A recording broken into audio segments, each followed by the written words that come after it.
Hello, this is Chad Criswell with the Music Education Minute for episode 21, November 3rd, 2016. We're talking about Plickers. Hey everybody, Chad Criswell, musicedmagic.com, here today to talk to you about a little app assessment system that you can use in classroom called Plickers, P-L-I-C-K-E-R-S. Now, you've probably heard about this if you haven't been living under a rock, but if you haven't heard about it, I'm going to tell you a little bit quickly about what it is. It's an assessment system that lets you do multiple choice or true and false quizzes in your classroom instantly without having to deal with collecting papers, without having to deal with grading them yourselves, and without having to make sure that each one of the kids has their own device with them. There's several different kinds of systems now, like Kahoots and those kind of things, that let you take quizzes, but they all require you to have each kid have an iDevice or an Android device of some kind. That works unless you are in a big classroom where you can't give one device to each kid, in which case you're out of luck.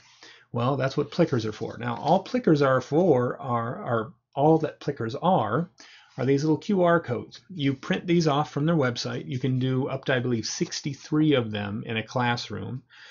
So your high-end limit on it is 63 kids that you could do this with, but still that's better than what you might have available for actual devices.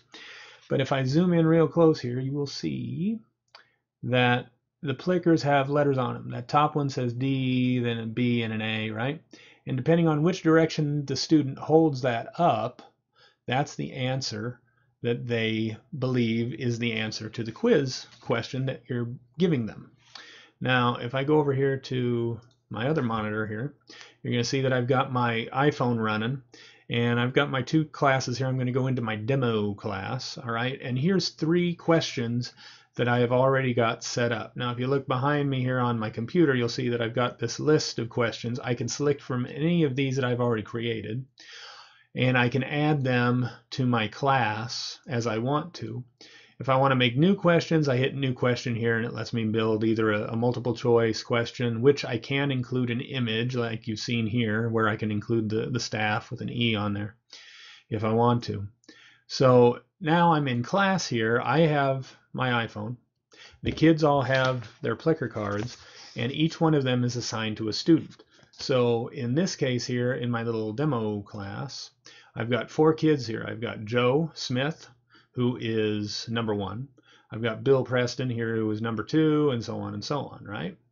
Okay, so I'm going to go back over here to my library here, pardon me. Actually, I'm going to go to Live View, and my Live View is ready, all right? So I have my app. Sorry, let me get my app back up here again so you can see it. I've got my app running on my phone, and I'm going to pick that first question.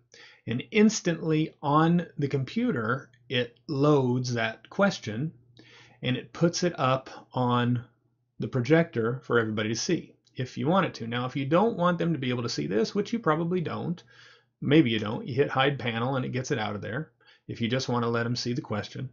If you want to show the panel, you can, and it'll let you know whose cards you have not, the thing can't see. Now here's what we're going to do with this though, all right? See down at the bottom you got this button called scan. Sorry, I guess I've got it kind of covered up here. So I'm going to hit scan. All right, Plickers would like to access the camera. All right, yes. Now here's my Plicker, and I'm going to have Sally over here in the back of the room. Yes, you get to see my wonderful wrinkled green screen. Okay. And it can already tell that that is Joe S, because it can tell that if I was to get really close, you can tell that that is card number 1, and it is already seeing that that's Joe S. All right, so now here's good old Bill Preston, and he does his. Oh, look, it can tell that it's Bill Preston. So you're going to have these cards all over your classroom. And what it's going to do is it's going to see each one of those kids' response, and it's going to add them to the list. Now, as you can see here, Joe and Bill have both answered the question already. If I want to do the other girls here, if I want to do Sally and whatever I name, Johnny come lately there, then I got to dig out another one of these cards here just for the demo, and I'm going to hold it there, and I'm going to take the picture like this. It's going to see them. Boom. It's done. All right. Oh, great. I think I just shut off my phone here. Let me get the phone going again. All right. It didn't see Johnny come lately. So let me get back up here and let's try and snap this one. Okay. Boom. All right. Why is it not seeing Johnny come lately here? There he is. All right. So it has graded all of these for some reason. Oh, there it goes. Now it's got Johnny. And it tells you up here on the top on the actual app, as you can see, it tells you who or how many people answered what. So here we see that Joe answered, well, 2 people answered with an A, 1 person answered, or nobody answered B, 1 person answered C, 1 person answered D. Now, if I had taken the time to do this, which I think I did actually, if I hit reveal answer, it will tell me who did what. Now, obviously, you probably wouldn't want to do this in the middle of class because it's going to, show everybody what everybody else answered on it. But at the end of this, once we're done with it, we can go back to the reports and we can see what was answered. We can see who answered what. So we can see immediately who's getting the material, who knows the answers, and who doesn't. So that's Plickers, and the wonderful thing about Plickers is it's totally free. It doesn't cost you a dime. And all you have to do is you go over there, you make an account, you create some questions, and then you print out your cards. You can do up to 63 cards in a group. Any more than 63, sorry, you're out of luck.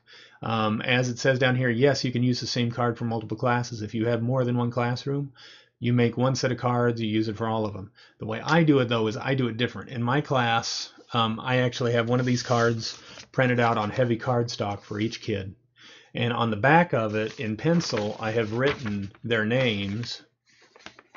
All right, I've written their names. And I put down an A, a B, a C, and a D on around the edges of the card on the back side, so that they see it and they know that, okay, if they put A, if they want to respond A, then they're going to hold it this way.